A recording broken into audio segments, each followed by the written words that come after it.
data. So the labor folks obviously believe that you're going to give them everything they want, including not cutting their pension benefits. What can you tell us about that? Well, I think you should go to my webpage and see my pension reform plan, my jobs plan, my education plan, and there'll be several others between now and the election. Look, we got to make tough decisions. We got to live within our means, but we have to do it in a way that's fair to everybody. Everything's going to be on the table, but everyone will be at the table. And we're not going to do it overnight. We're not going to wait till September. We're going to start in November. And I'm going to call the entire legislature together, even the ones who have just gotten elected, and we're going to work it through. So very quickly we can arrive at a consensus on a narrow band of issues that we can then work through or take to the people for their instructions and their vote. So when labor thinks that you're their best friend, what would you say?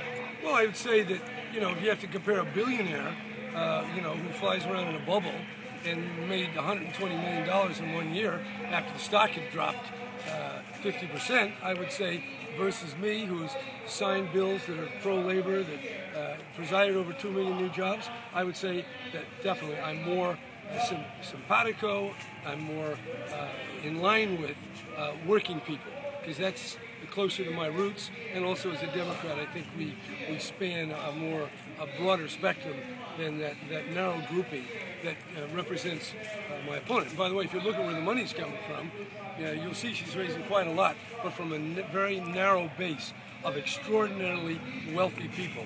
And that's why the proposal to cut taxes, we estimate $17 billion. Most of that is going to the people who don't represent the majority of California. So it isn't unusual that labor would back me, but they know we're in for tough times, and that's why I said it's not just the governor that's going to save everybody. It's all of us working together and pulling together as Californians first, not as Republicans or Democrats. The Whitman campaign wants to characterize you as the worst governor in the history of the world. That's Keith Olbermann does that. That's his money. Are you afraid of being put on the defensive where you're defending your record as opposed to putting out your message for the future?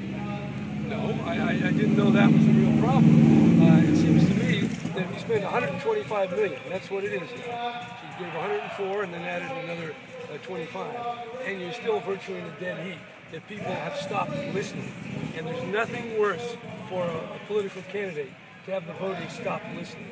And she may have reached that point. So right now, with Labor Day, we start our campaign. During the next 8 weeks, I'll deliver a message of leveling with the people, making the tough choices, living within our means, and no new taxes unless the people themselves vote for it. I see this as a very difficult undertaking, but I really believe that at this stage of my life, I've got the independence, I've got the know-how to get this state working. Jerry, real quick, can you address furloughs? Can you address furloughs, your thoughts about furloughs, what you would do? Well, I used them when I was mayor sometimes in Oakland, but they're not the tool of choice. We've got to get our budget aligned with the revenue that's there. It's going to take a while. It was a long time to get in this mess.